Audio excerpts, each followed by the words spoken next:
पहाड़ से भी ऊंचा तहार कामयाबी के ऊंचाई, पहाड़ से भी ऊंचा तहार कामयाबी के ऊंचाई। आ नया साल के सबसे पहले हमरा तरफ से लाख लाख बधाई।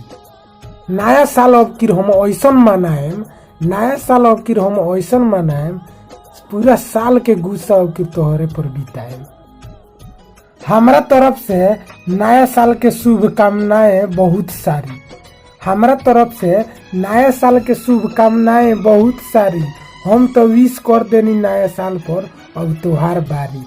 अपना दिल के बात हमरा से मत छुपइयो, अपना दिल के बात हमरा से मत छुपइयो। काहे कि नया साल आ गइल बा, विश कर लो, बाद में दिन बीत जाई तो मत पछतइयो। ई सोच सोच के हमेशा हमारा दिल भर जाता है, ई सोच सोच के हमेशा हमारा दिल भर जाता है।